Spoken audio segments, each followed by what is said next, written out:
Well, hello and welcome to another edition of Be Still My Soul. And today we're looking at Psalm 37.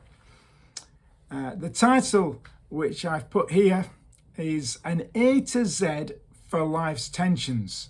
I got that from an old Bible commentator called Alec Motyer. This psalm is a psalm of wisdom. And we've called it an A to Z. He calls it an A to Z for life's tensions because it's an acrostic, which means that every verse begins with another letter of the Hebrew alphabet. And it's written to give us wisdom, particularly wisdom when we're stressed, when we're worried, when we're anxious, and when those stresses and worries and anxieties come from seeing bad people doing well and good people struggling. You see, when we see bad people doing well and good people struggling, how should we respond? What's the answer? What's the wise thing to do? Well, there's three things that this psalm tells us to do when we see bad people doing well and good people struggling. And the first one, in verses 1 to 11, is don't fret. David says that three times in this psalm. He says, verse 1, fret not yourself because of evildoers. Verse 7, fret not yourself over the one who prospers in his way, over the man who carries out evil devices. Verse 8, refrain from anger and forsake wrath. Fret not yourself, it tends only to evil. Fretting is a common activity today. And what's fretting? Fretting's worry. But more than just worry, it's jealousy and resentment and self-pity. You see it everywhere online. It's that chewing, it's that feeling of being chewed up inside, which actually accomplishes nothing. What's the remedy? Well, the remedy, how do you not fret? First of all, by looking forward. For they will soon fade like the grass and wither like the green herb. That's what David says in verse 2. Wicked people are on borrowed time. If a person finds their happiness in this world, their happiness is not going to last. We need to look forward and remember that. God is going to come. God is going to sort things out. But second, we need to look up. David says in verse 3, trust in the Lord and do good. Dwell in the land and befriend faithfulness. Delight yourself in the Lord and he will give you the desires of your heart. Commit your way to the Lord. Trust in him and he will act. He will bring forth your righteousness as the light and your justice as the noonday. Be still before the Lord and wait patiently for him. Fret not yourself over the one who prospers in his way, over the man who carries out evil devices. David says, don't vent your frustration, but neither should you repress your frustration, but instead redirect all your frets, all your frustration to God himself. Stop focusing your attention on your enemies and those who are treating you badly and the wicked, and direct your attention to God. Direct your thoughts to him, your emotions to him. Trust him.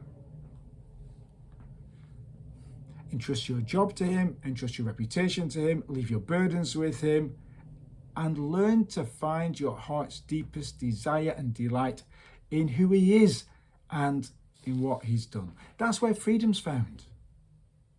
Fix your minds on him. And finally, look busy.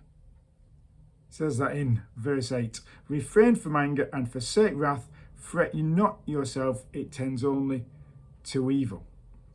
That's the negative. Don't dwell on anger. Don't let that be the fruit of your life. Instead, verse 3, do good. Befriend faithfulness. Get busy with helping other people.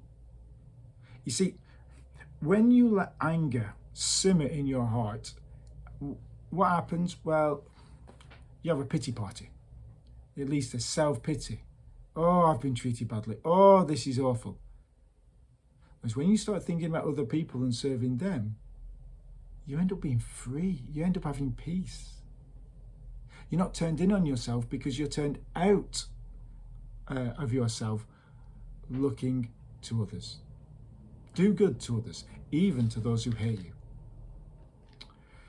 But the second thing to do, first thing is don't fret. Second thing is compare and contrast. That's what he does in verses 12 to 26. He compares and contrasts two types of people, the wicked and the righteous. The righteous appear weak in this world, but actually they are strong. And he gives four things. He says four things which are true for the righteous, which help you not to fret, help you not to be worried. Four things which are true for you if you are putting your trust in Jesus Christ. Because ultimately we're not righteous. We don't live perfectly, but Jesus Christ lived perfectly for you and for me and died in our place to take our sins. That if we trust in him, God looks at us as being righteous. So what are the four things that are true for you if you're trusting Jesus Christ? Well, firstly, you are persecuted, but not forsaken. He says in verse 12, the wicked plots against the righteous and gnashes his teeth at him. The righteous are persecuted, but the Lord laughs at the wicked, for he sees that his day is coming. Verse 17, for the arms of the wicked shall be broken, but the Lord upholds the righteous. You see, you're persecuted as a Christian, as a righteous person, but you're not forsaken by the Lord. He sees, he knows, and even if your enemy seems much stronger and more powerful than you, God is stronger still. And he will make sure that sin will turn against itself. This is always the way, isn't it? The boomerang effect of evil. Evil turns against itself. And the Lord will ultimately defeat it, breaking the arm of the wicked. But also you have nothing as a Christian, and yet you possess all things. You see, he says in verse 16, the Lord knows the days of the blameless, and their heritage will remain forever. You might be poor now, but there is coming a day when you will inherit the earth. That's what Jesus said in the Sermon on the Mount. In Matthew chapter 5, he begins the Sermon on the Mount with a number of beatitudes, and in that he says the meek will inherit the earth. The poor, the lowly, the humble will in one day inherit the world. Have nothing now, but in the future, God will give you all things. But third, you may be poor now, and yet you can make many people rich. Even though you're poor now, you can make many people rich. That's what he says in verse 21. The wicked borrows but does not pay back, but the righteous is generous and gives. For those blessed by the Lord shall inherit the land, but those cursed by him shall be cut off. One element of righteousness is generosity. A righteous person does not see their money as their own, but gives it away in order to be a blessing to other people, trusting God to provide for themselves. That sort of person is a blessing to their family, to their community, to everyone. And finally, you might be cast down, but you're not destroyed. Verse 23, the steps of a man are established by the Lord when he delights in his way. Though he fall, he shall not be cast headlong, for the Lord upholds his hand. This expression is emphatic. You see, there's ups and downs throughout life, isn't there? And throughout the life of a righteous person, there are ups and there are downs.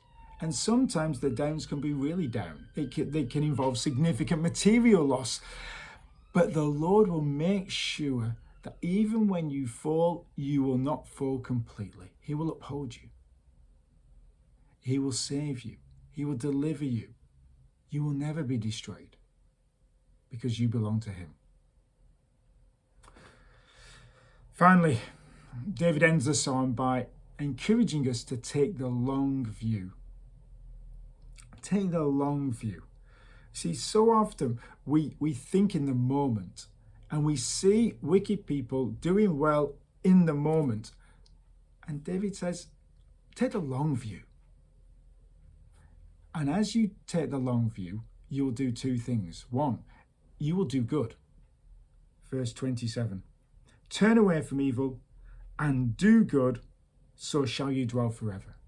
You see, the temptation when you see wicked people doing well and righteous people suffering, when you experience people treating you badly, the temptation is to fight fire with fire, to use your enemy's weapons against them, playing with his own game.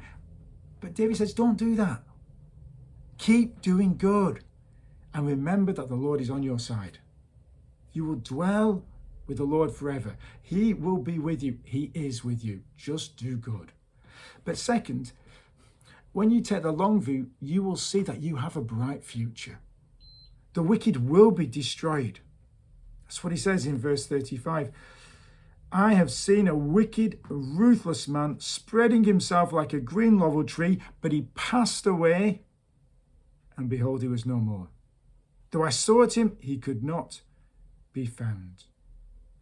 You see, there is a future for the righteous man, but the wicked are going to be destroyed. If somebody is proud, if somebody is prospering in their own pride and arrogance, they're going to be defeated. Their final destiny is not good. But the righteous, in contrast, will shine like stars forever. Verse 37, mark the blameless and behold the upright, for there is a future for the man of peace, but transgressors shall be altogether destroyed. The future of the wicked shall be cut off. You have a great future ahead of you. Maybe not in this world, but in the next. Your future is that you will inherit a world full of joy and love and peace. And that is going to be a physical world. You will be raised from the dead.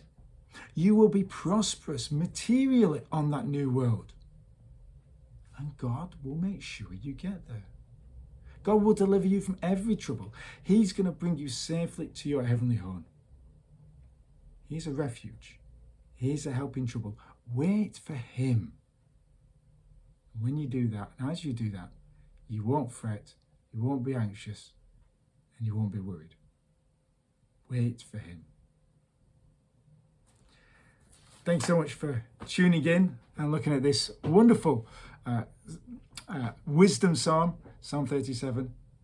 May it be a blessing and a help in your life. God bless.